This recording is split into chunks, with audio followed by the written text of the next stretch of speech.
Oi, tudo bem? Como vai você?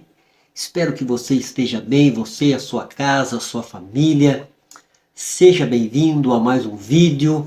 Meu nome é Jefferson Noronha, sou um palestrante cristão e estou sempre passando nas redes sociais para deixar uma palavra de edificação, uma palavra de consolo, um testemunho, uma história, sempre querendo compartilhar a pedagogia cristã e também uma experiência daquilo que eu tenho recebido da parte de Deus, que tem edificado a minha vida, a vida da minha esposa, dos meus filhos, da minha casa.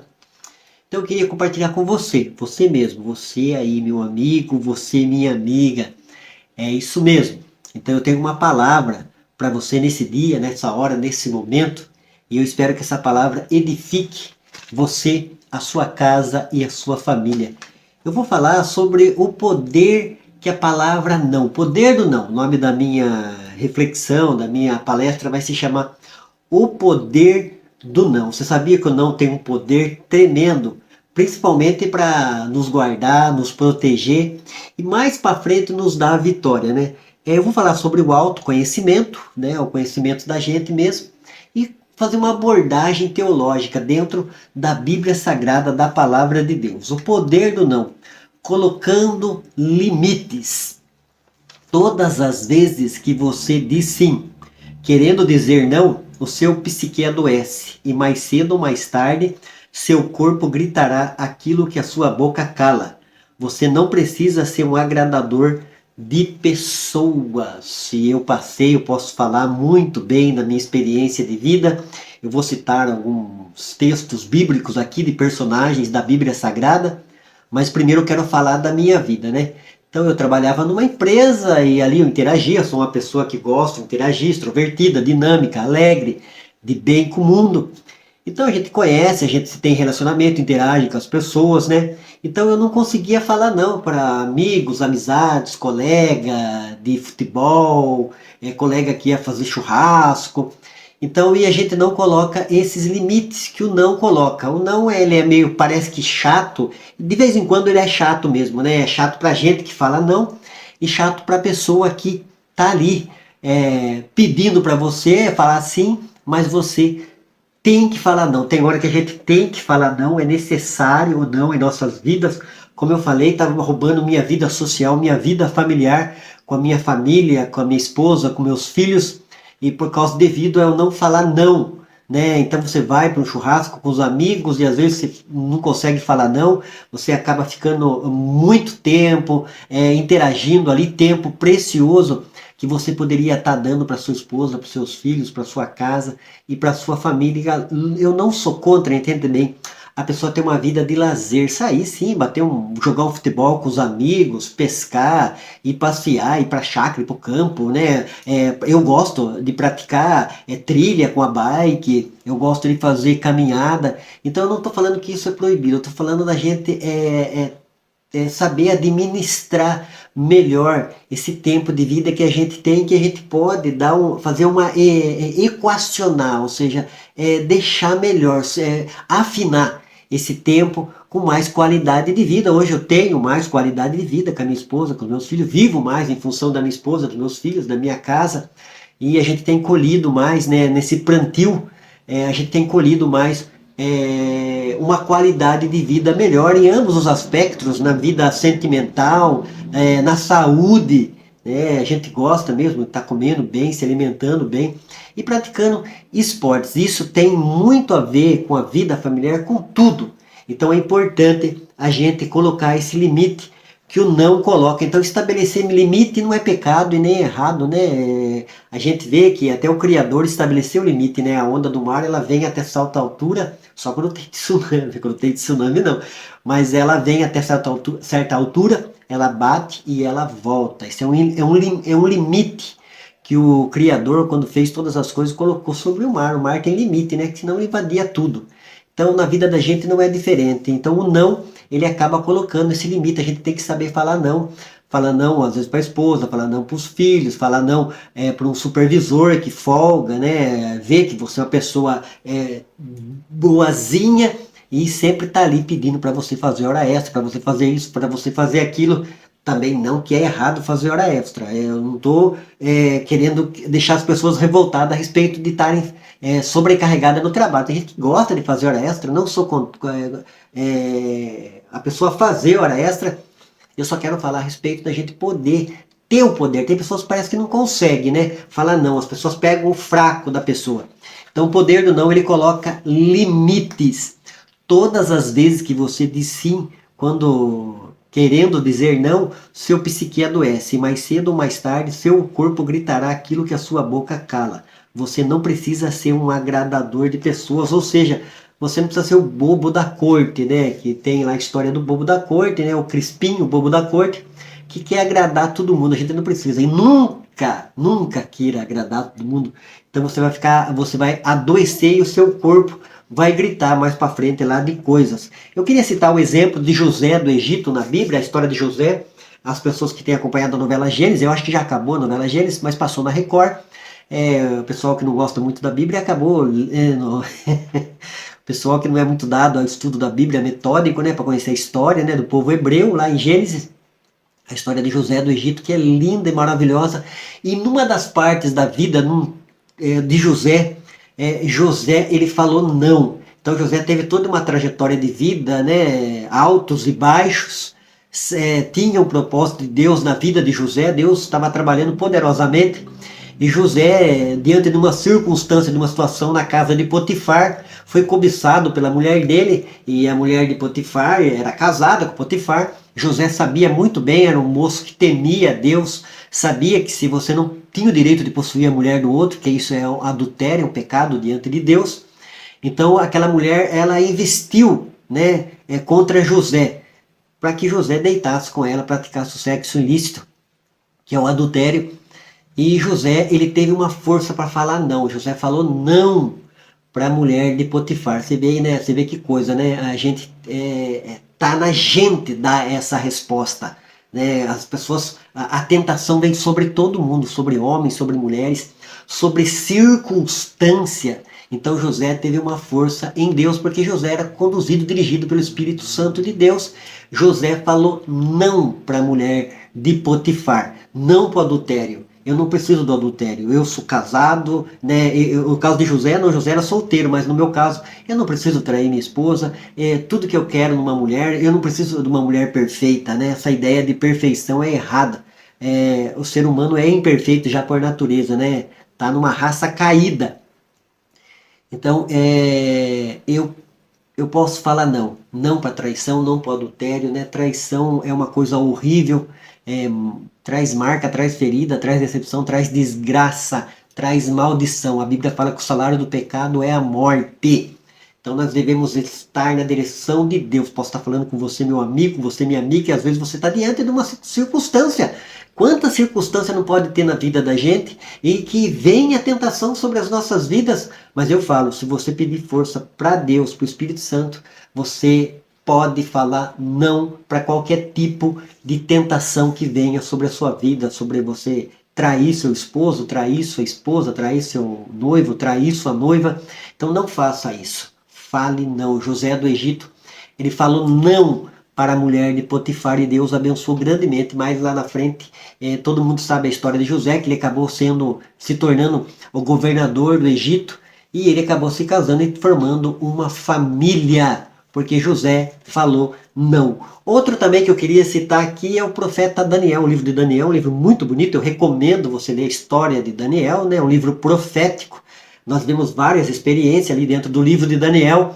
Dentre muitas outras, tem a história de Sadraque, Mesaque e Abednego, que são histórias verdadeiras que estão escritas na palavra de Deus, trazem uma narrativa verdadeira de uma manifestação de Deus. E também na vida de Daniel. Daniel que foi acabando parar na cova dos leões, de leões vivos, e Deus estava com ele, Deus deu aquele grande livramento. Mas Daniel, logo no começo ali, quando ele foi levado para a Babilônia, ele mais seus amigos, então Daniel ia ser tratado de uma maneira especial, porque era um estadista, um jovem, né, inteligente, era um cientista da época, né? Então ele foi tratado de uma maneira diferente. Ele foi levado para o palácio do rei da Babilônia. E ali Daniel ia ter um tratamento VIP, né, um tratamento especial, Só que Daniel falou não para os manjares do rei. Então eu não sei com quem eu estou falando no momento desse, numa hora dessa. Eu quero falar para você, se você tem um propósito no seu coração, na sua vida, crê em Deus, acredite em Deus, né? Fé é o firme fundamento das coisas que a gente não vê, mas que a gente espera. Eu espero em Deus, eu espero em salvação e vida eterna, eu espero em dias melhores. Eu espero em Deus. O Salmo 27 fala assim: espere em Deus. Daniel esperava em Deus. Então a gente vê na sociedade, os cristãos inseridos na sociedade, a Bíblia fala que nós somos luz do mundo e sal da terra. Então a gente tem que dar o bom testemunho, mostrar que realmente um cristão tem uma vida diferente. E não que ele é melhor. O cristão não é melhor que ninguém na face da terra, porque somos pecadores. A diferença nossa é que carregamos o Salvador no nosso coração, e a palavra de Deus diz que nós somos pecadores redimidos, ou seja, continuamos pecadores porque estamos sujeitos ao pecado, não é porque não fomos brindados. Temos aqui no nosso coração a morada, que Jesus faz morada, e o Espírito Santo que nos guia. É a única coisa que nos torna diferente, mas estamos sujeitos, igual eu falei, você trair a sua esposa, você trair seu esposo, você roubar, você fazer tanta coisa. O cristão não está imune de praticar o pecado. O apóstolo Paulo simplesmente fala que o pecado não terá domínio. Se você tiver a direção do Espírito Santo, como Daniel tinha na vida dele, o pecado não tem domínio, não é senhor o pecado da nossa vida. Quem é senhor da nossa vida é Jesus. Quem nos guia é o Espírito Santo, que nos conduz para um caminho de vitória, para estar na presença de Deus e fazer a vontade de Deus. E Daniel simplesmente não quis uma vida de luxúria dentro de um palácio, embora morando dentro de um palácio. Ele falou não, ele comeu verduras, legumes, teve a vida dele ali simples, morando mesmo dentro de um palácio, né? Então, mas ele falou não. Então, às vezes, as pessoas trocam Deus, né? É o caso do irmão de Jacó lá. Trocou a bênção por um prato de lentilha. E quantas pessoas trocam, né, a presença de Deus, a intimidade com Deus, com o Espírito Santo, a direção do Espírito Santo, por uma vida social, por um happy hour que fala aí na sociedade, né? Para sair com a galera, com a moçada, para estar inserido num contexto que não tem nada a ver, às vezes, com Deus, com a palavra de Deus. Então o Daniel, ele teve essa força, ele falou não, ele conseguiu falar não para os manjares do rei, para uma vida de luxúria. Então nós temos que tomar muito cuidado, né? É muito bom a gente ter bens materiais, administrar, mas não podemos deixar essas coisas entrar e sufocar a nossa vida espiritual, nossa comunhão com Deus, que sufoca. Isso daí sufoca, infelizmente. O cristão que está de olhão regalado aí, ó, nas coisas materiais, nas coisas do mundo, é só ver lá em Mateus capítulo 4, lá, o que Satanás ofereceu para Jesus. Então, a gente não é pecado ter nada nessa terra. Não é pecado ter uma casa boa, um carro bom, um trabalho bom. O pecado é colocar o coração.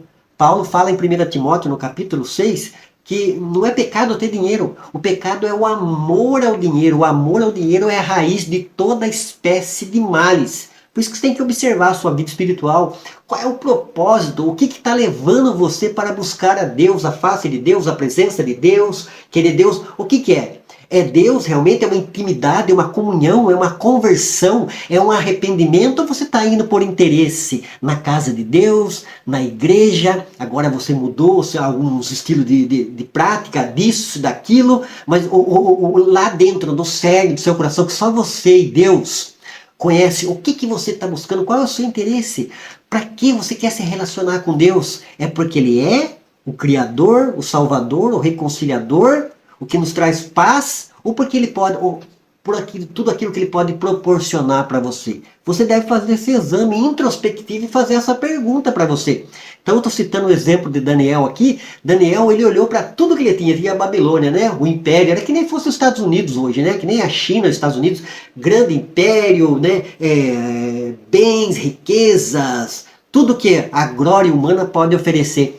E Daniel falou não para esse estilo de vida, porque Deus era muito mais importante na vida dele, o dono da bênção. E aí nós lemos a história de Daniel e vemos que Daniel, ele orava 3 vezes ao dia. Dava um exemplo de um bom cristão. Então Daniel falou não para os manjares do rei, e nós vemos toda a trajetória de Daniel, desde a sua juventude até a sua velhice, né? Daniel foi velho, tem gente que fala o jovem Daniel, mas Daniel foi velho lá para a cova dos leões.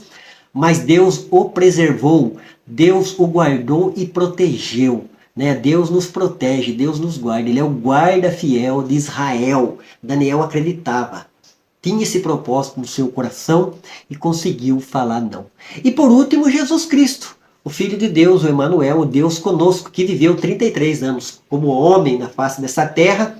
E logo quando Jesus apareceu, foi batizado por João Batista, ali em Mateus, no começo, ali em Mateus capítulo 3, a Bíblia fala que o Espírito Santo o conduziu lá para o deserto. E lá no deserto apareceu o tentador, apareceu o diabo para tentar e para oferecer toda a glória desse mundo, tudo que esse mundo tem para oferecer, para tirar o alvo de Jesus, que o alvo de Jesus era chegar até a cruz, morrer, derramar o seu sangue, consumar toda a obra expiatória. Mas a palavra de Deus diz que Jesus falou não para Satanás. Olha o importante da palavra não. Esses três exemplos são exemplos fundamentais dentro da palavra de Deus, da Bíblia Sagrada, para que nós possamos aprender a usar esta palavra, principalmente com relação ao pecado, aquilo que nos separa de Deus, aquilo que pode tirar o propósito de Deus da minha vida e da sua vida. O poder do não, a gente colocar limites.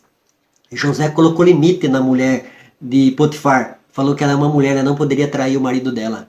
Daniel colocou limite na sua vida, que poderia ter uma vida vazia. Né? A gente vê essa sociedade, os jovens nas drogas, no álcool, vida vazia, buscando onde não tem, onde não pode saciar a sua alegria, a sua paz interior. E a gente vê essas pessoas totalmente vazias, né? Você vê que essas doenças emocionais, psicoemocionais, que é o caso da depressão, da síndrome do pânico, do transtorno de ansiedade, é tudo pessoas que não pessoas frustradas, que não conseguem se realizar, porque a verdadeira realização está em a gente entender o propósito das nossas vidas e como conhecendo a perfeita e agradável vontade de Deus. Então Jesus falou não para o diabo, e nós temos que falar não para o pecado. O pecado traz derrota, o pecado traz desgraça, o pecado nos separa de Deus. Nós temos que ter força, pedir força em Deus, buscar em Deus essa força para a gente falar não para todo tipo. A gente tá vindo muito fácil, tem coisa que vem fácil. Opa, tem alguma coisa errada, eu vou orar, eu vou buscar a vontade de Deus, eu vou ler a palavra de Deus, eu vou ter o discernimento através da palavra de Deus para saber se isso que está aparecendo na minha vida, essa oportunidade, esse convite, né? O que tem? O que tem bênção de Deus por trás ou tem ação maligna, seta do diabo para tirar o propósito de Deus da minha vida? Então a gente tem que falar não, aprender a falar não, colocar limites. Porque todas as vezes que você diz sim, querendo dizer não, sua psique adoece. E mais cedo ou mais tarde, seu corpo gritará aquilo que a sua boca cala. Você não precisa ser um agradador de pessoas. Eu já fui, hoje estou um pouquinho melhor, né? Mas não falava não, principalmente para os colegas, né? Amigos, né? Dá para contar no dedo, né? Colegas, principalmente de trabalho, a gente tem que aprender a falar não, essa palavra tão pequena e que tem um poder de colocar um limite em nossas vidas. Deus abençoe, fique com Deus, busque a Deus, né? Eu queria, sim, a gente tem que respeitar o pensamento alheio, as pessoas são livres pensadores, mas eu falo, faz 25 anos que eu tenho buscado esse Deus vivo, verdadeiro, esse Jesus que entrou no meu coração. Me libertou, me trouxe paz, perdoou os meus pecados, né? A Bíblia fala em 1 João que o sangue de Jesus nos purifica de todo pecado. Eu tenho essa prática, porque eu sei, como eu falei, eu sou ser humano sujeito a entristecer a Deus, mas eu creio em Deus e eu tomo posse pela fé da palavra de Deus, dos propósitos de Deus na minha vida. E um dos propósitos de Deus é eu ter a sabedoria, o discernimento de falar não. Eu tenho que aprender a falar não como José falou, eu tenho que aprender a falar não como Daniel falou, e eu tenho que aprender a falar não como Jesus falou. O poder do não.